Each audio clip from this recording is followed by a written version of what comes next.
ഞാൻ എനിക്ക് വേണ്ടി ഇന്ന് വരെ ഒരു ലൊക്കേഷനിലും ശബ്ദം ഉയർത്തിയിട്ടില്ല.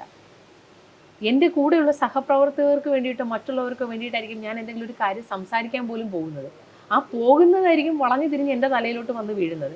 എൻ്റെ ഏറ്റവും അടുത്ത ഇൻഡസ്ട്രിയിൽ ഞാൻ ബഹുമാനിക്കുന്ന ആൾക്കാർ എന്നെ വിളിച്ച് മാറ്റി സ്നേഹത്തോടെ ചേർത്ത് നിർത്തി പറഞ്ഞിട്ടുണ്ട്, മക്കളെ നീ എന്തിനാണ് മറ്റുള്ളവർക്ക് വേണ്ടിയിട്ട് സംസാരിക്കാൻ പോകുന്നത്, നീ ശത്രുവാണത്. പക്ഷെ എനിക്ക് കണ്ടുകൊണ്ടിരിക്കാൻ പറ്റാത്ത ചില കാര്യങ്ങൾ ഞാൻ സംസാരിച്ചു പോകും.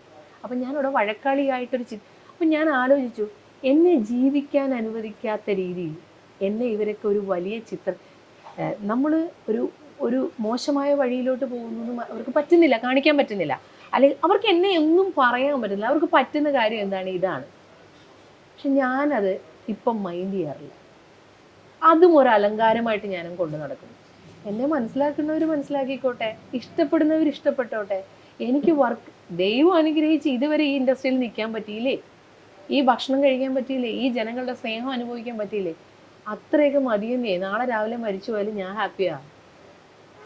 എനിക്ക് കോടികളൊന്നും വേണ്ട, ഞാൻ ഹാപ്പിയാ. ഇപ്പൊ ചേച്ചിയുടെ ഇത്തരത്തിലുള്ള ഒരു പെരുമാറ്റങ്ങളോ ഇതിപ്പോ ചേച്ചി പറഞ്ഞു മറ്റുള്ളവർ തെറ്റിദ്ധരിക്കപ്പെട്ടിട്ടുണ്ടെന്ന് ഭയങ്കരമായിട്ട്.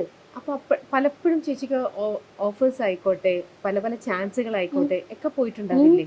ഒരുപാട്.